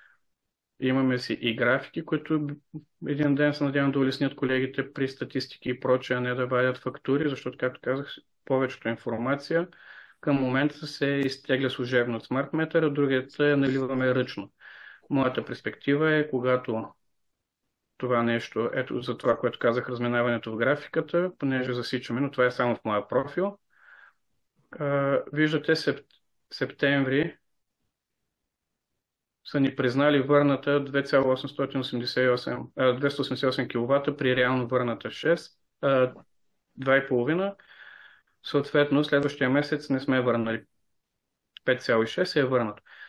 Но ето как реално изглеждаше процеса направен. Това е на следващата. Това е пионер извън екипа на община Габрово, където го представяме. Това е за втория проект, което казах, че се надяваме сервизното депо на регионално депо за неопасни... на автобусното депо. Караме си по депа. Ето как става. Използваме годишния товаров профил на съответния обект, за да видим кога и как ползва съответно годишното потребление. Тази графика ние имаме в Excel доста по-детайлна, с конкретни, защото тук наистина е извадка, за да ни го покажат и ние да успеем да го обясним после. Резултатите след това са направени на база моделиране, т.е. каква е сградата. Виждате архитектурата на сградата и ние си поискахме от изпълнителя 3 варианта. Първоначалният вариант, с който се обърна към нас, беше само за 50 кВт, като тогава 80%, 80 и няколко щяха да се ползват на мястото, но на нас не се видя твърде малко, защото, както казвам, ние искаме да се подготвим за 26-та живот и здраве 27, когато кажа, че ще излезем на свободния пазар и да има полза от нашата, както е в целите на ООН, сигурна и надежна енергия. И първият вариант е разработенето. Виждате, това исках да покажа, когато се моделира, макар че това не съм експерт, 50 кВт, поставят се на малко места, има показвания, конструкции и прочее, защото все пак ще излезе от това и финансовия модел. Общо 48,4 загуби имаме от засенчване, потреблението и отдолу виждаме енергия от ФЕЦ, която ще се произведе. 81% ще останат на място. Но вижте какъв малък процент от енергията, която е необходима за функционирането на депото. Тоест това, което ние гледахме в ето тази графика, сложена с производството на енергията, установихме, че да, голям е процента на оползотворена собствена енергия, но дори да кажем в 2 часа на 2 юни, когато си има слънце и всичко, ние няма да задоволим потребностите, което не е сериозно да направим инсталация и в най-доброто време ние да купуваме ток от пазара. От това беше нашия мотив, да му кажем не на 21%, нито ще окажат влияние на дружеството, нито ще остане енергия за евентуално други обекти. Още повече ще имат автогара като сграда, администрация и може там да се раздели.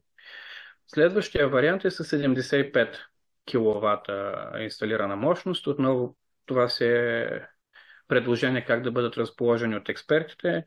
Виждаме, че тук се променят съотношенията, пада процента, нормално, че е така, пада процента на енергията, която ще се ползва за собствени нужди, но пък се вдига тази от общото количество енергия, която ще бъде използвана, като стигаме и виждаме инвестицията. Преди беше 60 хиляди, сега е 91. Мисля, че ние ще се спрем, защото ето вече виждаме, че дори да повишим с още 15 кВт, разликата е едва 6%, и т.е. колкото и да повишам, явно товаровите профили се разминават. Започва да се оказва така, че явно това е консумация през нощта, консумация през зимата, консумация, когато дори по вече наличната информация ние нямаме потребление и мегаватт да сложим, ние пак ще покрием, хайде 40%. Това, което исках да кажа и преди, че само един източник, повече виждаме тук, от 40-50% трудно. Пак казвам, ако е много голяма инсталацията, вероятно ще стигнем до 50%, но тогава и 50-70% ще бъде върната в мрежата. Освен това, вече нараства и стойността. Другото, което сме обсъждали тук, е вече учени от предходният опит да бъде инсталиран, макар и да не предвиждаме батерии, поне да е хибриден, за да бъдем отворени, ако видим, че цената става много висока или пък мрежовите такси и няма смисъл от споделяне. В един момент, ако и технологията се развие или по друг начин, можем да бъдем отворени, да не се налага да изхвърляме едните инвертори, за да минем на батерии. Тоест тук вече ще бъдем малко с поглед в бъдещето, така да се каже. Каквото ще стане, ще реши енергийната общност, която се създаде. Ето го и цената, по която това, което казах, определяне на цената. Сценариите и предходния път и сега са доста песимистични, защото предпочитам аз като лице, което комуникира с гражданите, да им кажа обещавам ви 5 лева на вашите 100 и да получат 10, отколкото да им кажа обещавам ви 12 лева и да получат 11. За това имаме примерен вариант 3, тъй като, както казах, за това може би ще се спрем. Цената е определена на база средноаритметична цена за пазара ден напред, определен период, една година назад. Взето, която е била 184 лева за този. Имаме също така обаче и цена, която все пак не трябва да отчитаме, че произвеждаме ефтина енергия. Нали, соларната е тази, която или не струва нищо, или е близко до нулата, или около. Освен това, предвиждаме и такси, защото, както виждаме в вариант 3, ще има енергия, която се връща, така че крайна цена за продажба на излишната енергия би следвало да отиде около 107 лева, което смятаме, че би било конкурентно, дори за този, така да кажа пак, ниска стойност на енергията, която. Макар че вярвам, че ако живот и здраве се оправи павеца, ако се направи... Да, няма изпълнител, няма кандидатства, не е избран. Четохме го, но надеждата умира последна, но батерийните стопанства, които дали ни харесват или не, трябва да се направят и ще се направят вероятно. И за това смятаме, че тази цена ще донесе полза както на дружеството, така и за нас. Защото пък ако 107 лева се плаща на място, ако върнем на първата презентация 50 лева, че са мрежовите, т.е.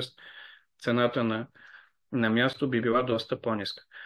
Тук са технически параметри, разбира се, ние са ги предложили с едни. Това, което също така можем да си позволим, когато няма, защо е полезно това нещо за местните власти, пък и за публични органи като цяло. Ние, нашия модел за регионалното депо, започнахме с такъв анализ, пак казвам песимистичен, на стойност 180 хиляди с ДДС. Реално извършената инвестиция беше 150 с ДДС. Другото, което е много добре за паричния поток и оборота, е, че ако общината 100 050, смятам, че за никоя от община в региона не са проблем, ако реши, че това иска да го направи. Но когато извадиме 150 хиляди общински пари или пък на някоя организация, тези 150 хиляди ги вадим сега, плащаме ги, енергията безплатно. Да? Но това са ни ползите. Отделно, личният ми опит е, че ползите от една такава мярка се виждат първата година, след това пак почваме да търсим пари по кюшета и по някъде, защото трябва да се закриват, да се запълват дупки. Така ние си плащаме, част от парите, ако сме с дял, се връщат в общината или в институцията, но по-важното е, че ние в момента, в който инсталирахме панелите, понеже всичко се няма наред, държавата ни възстанови ДДС-то и ние можеш така да се каже, ако сме искали батерии, да си купим батерии или да купим, т.е. ако както в Бургас, които сега правят за половин милион, близо 430 хиляди, нали, разберете на тях, ако им върнат ДДС и искат да се разраснат, те могат спокойно от ДДС-то да направят още една централа, защото на 80 хиляди. Така че това също помага да се въртят. Да, ние ще си платим ДДС-то при сметките, само че ние сме го сметнали плана за 10 години, т.е. след 8 години смятам, че тези пари изобщо няма да имат тази стойност, която сега, а и втората централа, ако отидем в Бургас, тя ще си не дава вече ползите и прочее. Другата полза, за която почнах да говоря, се отклоних. Можем спокойно, ние ще сме направили модела с тези, да се договориме по най-демократичния и свободен начин, с който искаме, каквото искаме, стига да се насрещнем и по-добре. Освен, че свалихме инвестицията от 180 на 150 хиляди, успяхме да заменим панелите с по-качествени. Време ще покажем. Такава не е уговорката. Другото е, че в самата енергийна общност имаме вече експерти. Когато го правихме, ние нямахме експерт-инсталатор, имахме, както казах, експерт, който ни направи теоретичната постановка. Възложихме се ето това на външно, но той е човек, на който му плащаме. В момента, в който се включи човек с пари, който е обаче част от енергийната общност, каза, може ли да осъществявам ролята на инвеститорски контрол? Не искам пари, но искам да знам, че нещата се случват. Заминавай, звъннах на инсталатор и казах, аз не разбирам, но той разбира. За щастие и двете страни бяха много коректни. Имахме си 2 корекции на дейностите, констатира се неточности, по негова идея бяха заменени панелите. Така че в момента дори да се окаже, сме ги сменили с по-калпа, аз ще кажа, това е решение на човек, който с това. Инверторите също, няма да влизам в техническите детайли. Конструкциите, нали, за да можем, защото когато ние като институция все пак трябва да комуникираме, ние трябва да кажем на хората какво си купуват. Моделите за създаване на енергийна общност са от наша гледна точка 2. Едините казваме, хайде сега да направим една енергийна общност, да съберем 200 хиляди лева, ще видим какво ще правим. Защото тогава вече ние можем да си намерим сграда, да си се обединим. Ние като община трябва да поканим всички. Не мога да кажа с тези 5 човека, защото той ще ми кажат, ама ти как ги избра, сега защо от тях купуваш, пък не от другите.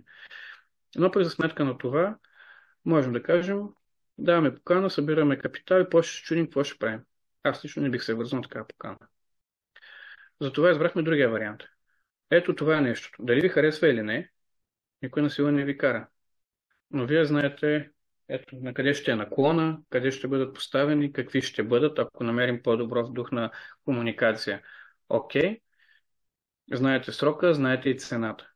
Ако искате се включвате, ако искате не. Оттам насетне вече вземе решенията заедно. Но първоначално дори в нашия договор, в това, което казах, понеже не беше в моята глава, бяхме спуснали, нали, както казах, опцията някой да реши да напусне енергийната общност. Когато я добавихме, решихме, че не може, напускайки, да вземеш всичко, което си внесъл. Защото ако напуснеш на 8-та година, ти вече си избил парите и пак да кажеш, дай ми всичко. И хареса ми, така го написахме, че претърпяваш санкция, т.е. ако сега напуснеш вече като е минала една година, получаваш 8 от вноските, т.е. разпределяме ги пропорционално. Първо, за да не се окаже в един момент, което не знаем какво ще се случи, че всички казват, ние на 5-та година си искаме парите, но ние вече ги нямаме, защото те ще се натрупат малко като възпиращ. И имахме грешка в изписването на формулировката, обаче да кажем 25-я човек, който подписа, каза, имате изпуснати 2 думи, дай го сменим. Съжалявам, няма го сменя. Ще го обясним пак на какво се разбира, но хората вече са го подписали по този начин. Не е коректно. В смисъл, това е ясно, че променяш и доизчистваш значението, но и така и в момента с грешката, с обяснението, че какво означава този ред. Така че, нали, това е нашия подход. Мисля, че с това приключих и това свое изложение. И вие сте, както казах, първите, които виждате новият ни проект. Даже госпожа Христова не е. Да. Не сме го докладвали, не ни остава време. И това също сте първите, които виждате. Нашите членове до мен са виждали само принт скринове от това чудо на чудесите. Иначе, тук са ни видеята. Имаме си първите гаранции за происход. Това казвам, че съм доволен, всичко не е наред. НАП ни признаха, Агенция за устойчиво енергийно развитие ни признаха, върнаха ни вече ми 5 гаранции. Ако някой иска, ги продаваме. Кажи какво значи. Гаранциите за происход, аз съм си извадил само частта, която касае нас, защото те са много, те се издават. Ето тук, това са нашите, в смисъл, те членове ще ги гледат.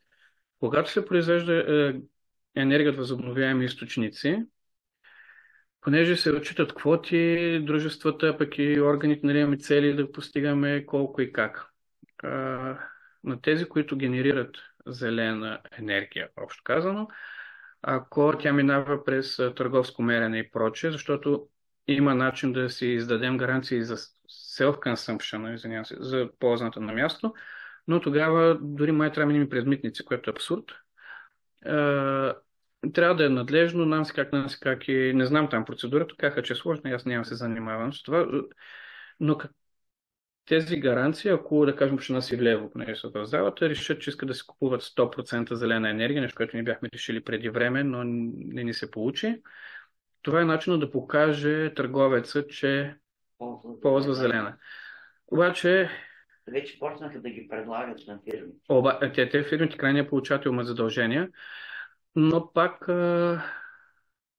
има уловки, защото, както знаем, токът тече като водата и веднъж влязъл в тръбата. Ние не знаем нашия ток от миналия, от ТАЕЦ ли, от Франция ли или от регионалното депо. В тази връзка една от мерките, които има за насърчаване, тя, както казах, за сега при нас е само на енергийните общности, не само за доста високо напрежение, но примерно в Австрия, в Холандия, мисля, че е аналогично, в Белгия. Там, за да се насърчава локалните мрежи, които изискват по-малко, колкото по-малък обхват, по-малки разходи за поддръжка и евентуални собствени мрежи, има различни такси, които се дължат за достъп и пренос.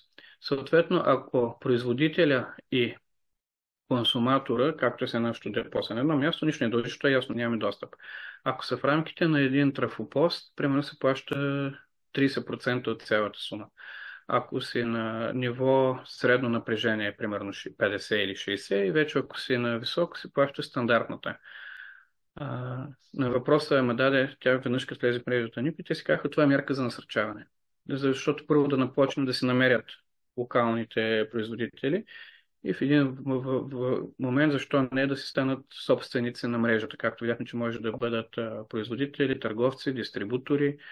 Сега на един от международните ни партньори не му хареса и казва, вие не сте енергийна общност, защото ползвате търговец. Добре. Никъде не пише, че трябва да правим всичко заедно. Но това е негово разбиране, всички други се напризнават, пък и ние си го правим за нас. С това вече нямам втори поклон, седнал съм и се връщаме отново към тези, които са онлайн и към тук присъстващите с благодарност за цялото ви търпение.